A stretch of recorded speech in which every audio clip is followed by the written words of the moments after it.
everybody. Thanks for joining us on the latest edition of the Western Caucus Congressional Chairman's Chat. We have with here my good pal from Colorado, from the 3rd District, Jeff Hurd. He's a freshman here, but he's moving fast. He's already now the chair of the Subcommittee on Indian Affairs as part of the Natural Resources Committee.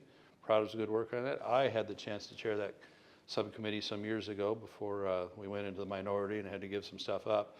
But anyhow, so I appreciate his work on that. He's already held a good forum with us across the way here a while back and doing the good work. So Jeff, thanks for joining with us at Western Caucus today. Doug, it's a pleasure to be with you, and thanks for all the great work that you and Western Caucus are doing to stand up for the Western states and for the rural way of life. Yep, it's important, and we're all about it, you know. So he brought part of his family along today, so we're proud to have his two daughters. You want to introduce them? Yeah, girls, come in really quickly and wave hi. This is my daughter Matilda here, and my daughter Gabriella. I don't know if you can see them in the camera there, and they're eating candy from Chairman LaMalfa here. So he's getting them got to be good hosts, appropriately sugared and excited. And if they get hyped on sugar, I'm gonna leave them here with you afterwards, if that's okay. We'll have to watch out for that. Okay, we'll find a way to work it off. Good to see you, ladies. And you've been staffing your dad real well today. I've seen you all over the building. They've been my chaperones. Well, that's really great. So why don't you tell us about your work with on the Indian and Insular Affairs Subcommittee, and why is it important to the folks you're working with and for your district, and what you hope to accomplish as well? Sure. Well, my district is, as you mentioned, Colorado's 3rd District, which is basically most of western and southern Colorado. Geographically, it's quite large. I'm not sure how it compares to California's 1st, but it's bigger than the state of Pennsylvania in terms of geographic area. Oh, ours is only as big as like a northeastern state or something. Only as big as a northeastern. Yeah. We both have very, very large districts. Very vast, yes. For sure. 27 counties. We do have Colorado's only 2 federally recognized tribes in the 3rd Congressional District. The Ute Mountain Ute and the Southern Ute tribes are in my district, and it's an honor, as you mentioned, to be a freshman member of Congress and to be serving as chairman of Indian and Insular Affairs.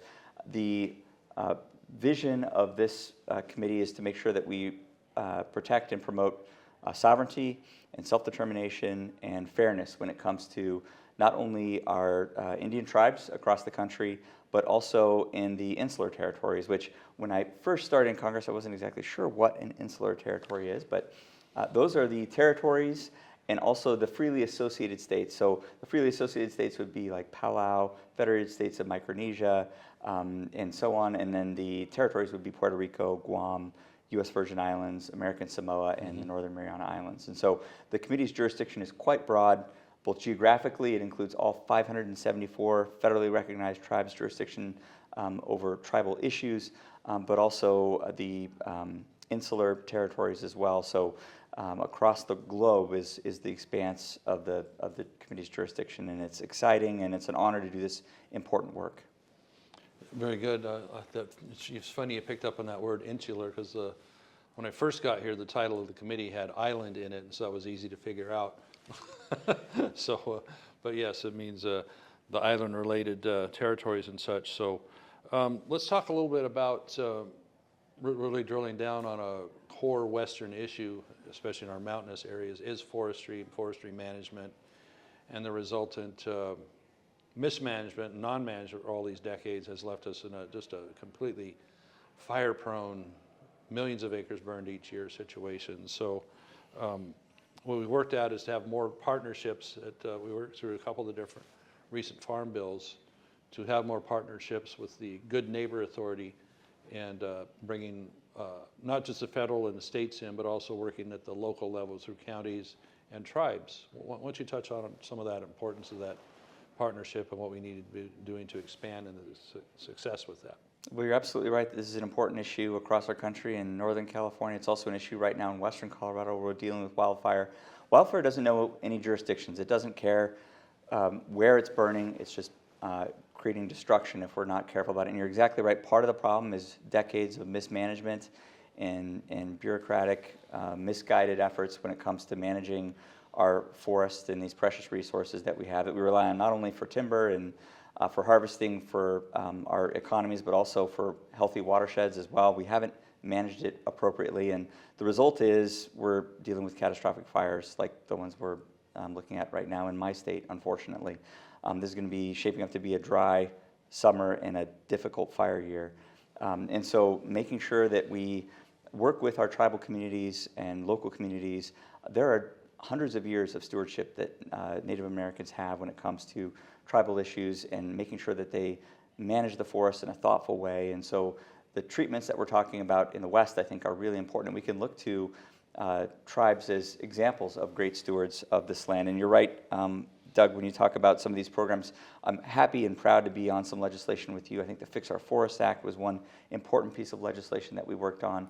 And then also, and I wrote this down to make sure I got it right, the Forest Protection and Wildland Firefighter Protection Act of 2025. I'm happy to be a co-sponsor of that legislation with you and making sure that we support the people that are closest to the land. And that's another thing that I guess I would just say is when it comes to wildfire in the West and forest, it's important to listen to the people that live in these areas and let us make those decisions because they affect us the most. And I know that's something that's important in Northern California. It's important in Western Colorado and Southern Colorado as well.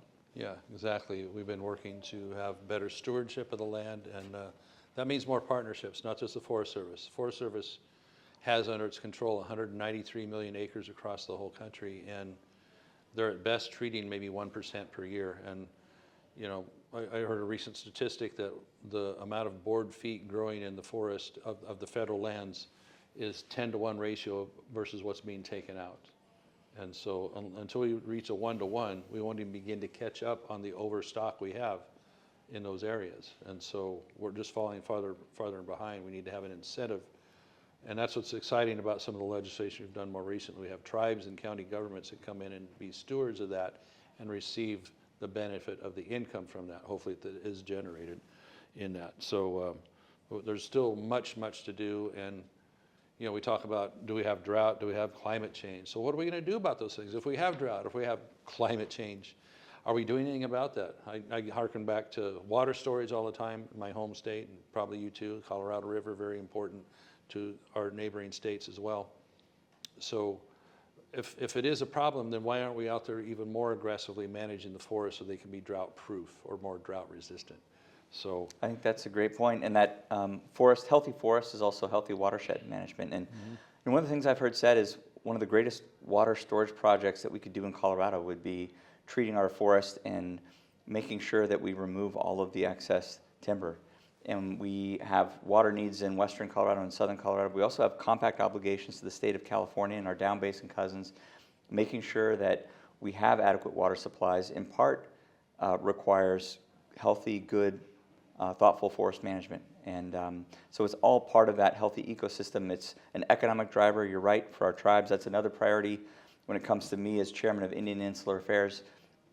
Top priorities are economic development and also public safety and security and health care issues on the tribal on the reservations. And so making sure that we look at this holistically, not only from a forest management, but from an economic development, from a water management standpoint, are really important to us in the West.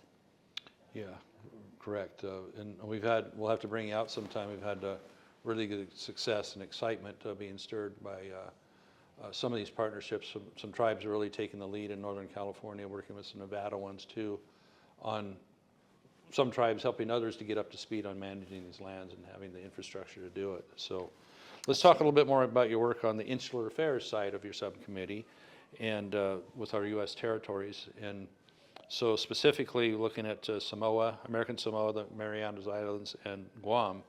Some of our committee work has covered the mayhem and mischief that China would be starting or working at in that area, trying to take advantage of maybe inattention by us or vulnerabilities, whatever, for the Chinese Communist Party, making a move in those island areas, as well as what you see them doing in the South China Sea with some of the Japanese and Taiwan-held territories. What do you see for the American territories as far as China's moves on that? Well, that's a really good point. Our relationship with our territories isn't just domestic, it's strategic. And what we're seeing happening right now in the Pacific is definitely concerning. It implicates national security.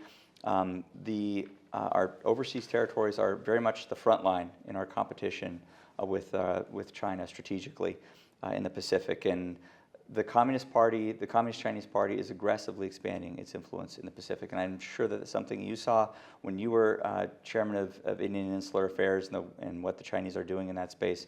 It's something that I'm seeing as well, and I think our job is to make sure that we reinforce the United States' presence there, that we strengthen local economies, that we improve their infrastructure, we promote their self-determination and their sovereignty, and we provide a persuasive, strong counterpoint to this Chinese influence. And when we neglect our territories in the Pacific, and we have millions of American citizens that are living there, we are leaving a vacuum for the Chinese to come in and exert influence. And so making sure that we have that strong strategic presence and continue that is certainly something that's a priority for me as Indian and Insular Affairs Chair, and for us as members of Congress. You made a key point in there. These are American citizens there in our territories, even though they may not have statehood status. These are folks that are on our side. We need to be on their side. And if lessons can be learned from the late 30s and 40s with Japan's attempted influence that took a lot of time to eradicate, we need to be cognizant of that history here, because China is moving in that direction as well. And thankfully, we don't have a wartime situation here, but a lot can happen by inaction that's even easier than bullets and bombs. But that is very true. We have to stay on top of that, because those are important territories and opportunities for us as a country with their partnerships and what they could provide in that area. And us we had a hearing. I can't remember. I think you would have been there for this hearing, because you're on the subcommittee with me, and there was testimony from I think it was representatives from Guam, or maybe it was American Samoa, talking about Chinese fishing vessels, quote unquote fishing vessels, that are right off the shore, and almost certainly they're harassing the fishing activities that are happening in these overseas territories, but also possibly doing surveillance and espionage and things like that. So we really need to make sure that we are aggressive in pushing back against this influence by the Communist Chinese Party. Yeah, it's ever vigilance is required. So, that's right.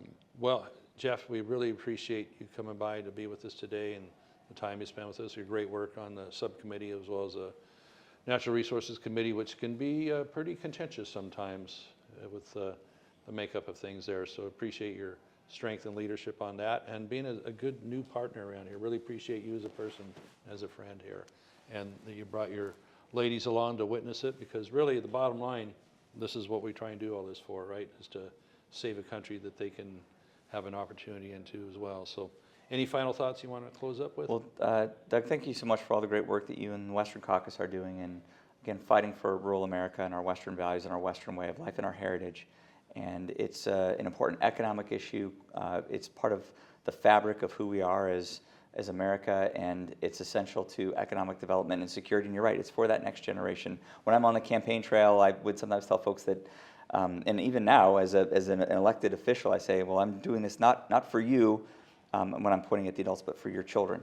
And those are the folks that I'm really fighting for that future of not just rural Colorado, but rural America. And it's great to have colleagues like you, Doug, in Congress, and so many other Western states and beyond who share those values, and who we're working to make sure that we're creating economic opportunity so that families in rural America and Northern California and Western Colorado and Southern Colorado can grow and thrive and succeed.